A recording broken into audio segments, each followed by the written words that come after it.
মৰমৰ ছাত্ৰ ছাত্ৰীসকল, আশা কৰোঁ তোমালোকে ভালদৰে পঢ়া শুনা কৰি আছা। তোমালোকৰ হাফ ইয়াৰলি এক্সাম হ'বই। চ' তাৰ বাবে তোমালোকে এতিয়া প্ৰিপেৰেশ্যন কৰিব লাগিব যাতে হাফ ইয়াৰলি এক্সামটোত তোমালোকে ভাল মাৰ্কছ এটা পাব পাৰা। এতিয়া কেনেধৰণৰ প্ৰশ্ন আহে তাৰ ওপৰত মই আজি ভিডিঅ'টো প্ৰস্তুত কৰিছোঁ। আগৰ এইখন প্ৰশ্নৰ আগত যিখনত তোমালোকে গম পাবা কেনেধৰণৰ কিমান মাৰ্কছ কেনেকৈ পৰীক্ষাত আহে। চ' এইখন ক্লাছ 9, সময় 3 ঘণ্টা থাকে, ফুল মাৰ্কছ 100 থাকে। ইয়াত প্ৰশ্নকেইটা তোমালোকে চাবা আৰু তোমালোকে লিখি ল'বা, উত্তৰকেইটা কৰিবলৈ চেষ্টা কৰিবা। ছাত্ৰ ছাত্ৰীসকল, মই যিটো হোৱাটছএপ গ্ৰুপ আছে এই হোৱাটছএপ গ্ৰুপটোত দি দিম যিবিলাক অনলাইন ক্লাছ কৰি আছে, আৰু এনচাৰবিলাকো মই সেই ক্লাছতে মই চিন দি কেনে মই গ্ৰুপত শ্বেয়াৰ কৰি দিম। যিসকলে হোৱাটছএপ গ্ৰুপত আছা তোমালোকে পাই যাবা, আৰু যিসকলে নাই তোমালোকেও অনলাইন টিউশ্যন ল'ব পাৰিবা। মাত্ৰ 200 টকাতে তোমালোকে পঢ়িব পাৰিবা। তোমালোকে আগতে 4 মাহৰ কাৰণে আছিল, এতিয়া তোমালোকে 200 টকা দিলে সম্পূৰ্ণ কোৰ্সটো কৰিব পাৰিবা আৰু তোমালোকে পেমেন্ট কৰিব নালাগে। কেৱল এইটো 3 দিন বা 4 দিনৰ কাৰণে উপলব্ধ থাকিব, নহলে আকৌ আগৰ নিচিনা হ'ব তোমালোকে 4 মাহৰ কাৰণে 200 টকা দিব লাগিব। যদি এই 3 দিন বা 4 দিনৰ ভিতৰত দিয়া তোমালোকে 200 টকা দিলে আৰু কোনো ধৰণৰ ফিজ দিব নালাগে। তোমালোকে ইংলিছ গ্ৰামাৰটো আছে যিটো, তাৰপিছত মেথছ আৰু ছায়েন্সটো পঢ়িব পাৰিবা। যিটো হোৱাটছএপ নাম্বাৰ দিছে এই নাম্বাৰটো SMS কৰিলে এই 3 দিন 4 দিনৰ অফাৰ আছে, যে 200 টকাতে তোমালোকে কোৰ্সটো ক্লিয়াৰ কৰিব পাৰিবা। আৰু যদি 3-4 দিন পিছত কৰা হয় তেনেহলে তোমালোকে 200 টকা 4 মাহৰ কাৰণে পাবা। ঠিক আছে, গতিকে কোৰ্সটো ক্লিয়াৰ নহয়।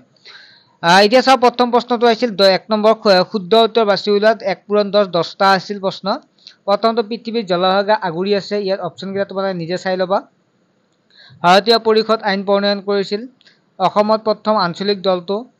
মূলধন যেতিয়া উৎপাদন কাৰ্যত ব্যৱহাৰ কৰা হয় তাক।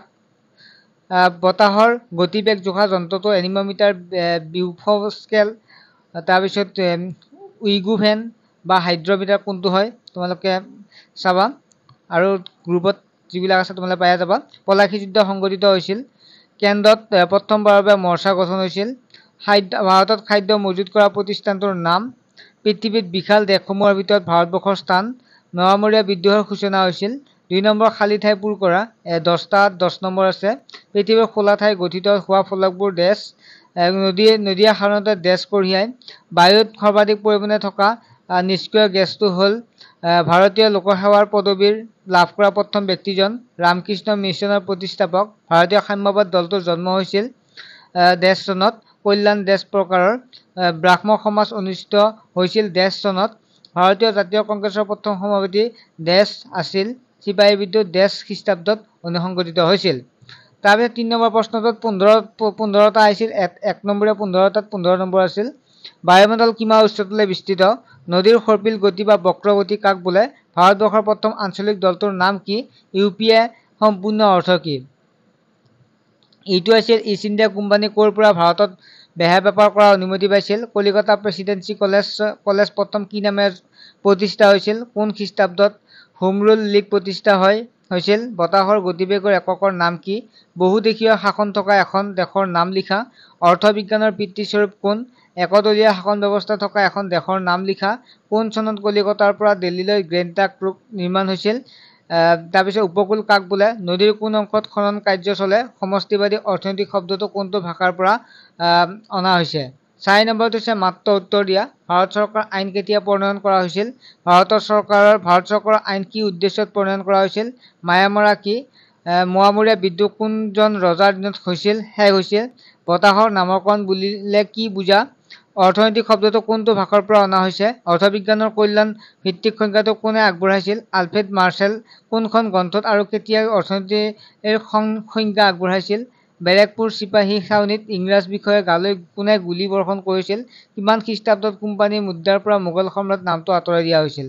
তাৰপিছত নেক্সট হৈছে 2 নম্বৰীয়া। ৰবাৰ্ট ক্লাইভ কোন খ্ৰীষ্টাব্দত কাক পৰাস্ত কৰি ভাৰতৰ ব্ৰিটিছ সাম্ৰাজ্যৰ লাইখুটা স্থাপন কৰিছিল? উদয়ৰ প্ৰেৰণ পত্ৰৰ মূল 2টা উদ্দেশ্য কি আছিল? মোৱামৰীয়া বিদ্ৰোহৰ ৰাজনৈতিক কাৰণ বিশ্লেষণ কৰা। ভাৰতীয় জাতীয়তাবাদ উন্মেষণ 2টা কাৰক উল্লেখ কৰা। ভাৰতত কেতিয়া কাৰ প্ৰচেষ্টাত আধুনিক শিক্ষাৰ সূচনা হৈছিল? কেতিয়া ক'ত স্বামী বিবেকানন্দই হিন্দু ধৰ্মৰ ওপৰত বক্তৃতা দি ৰাইজক মোহিত কৰিছিল? ভাৰতীয় পৰিষদ আইনৰ 2টা গুণ আৰু 2টা দোষ উল্লেখ কৰা। মোৱামৰীয়া বিদ্ৰোহৰ ফলাফল আলোচনা কৰা।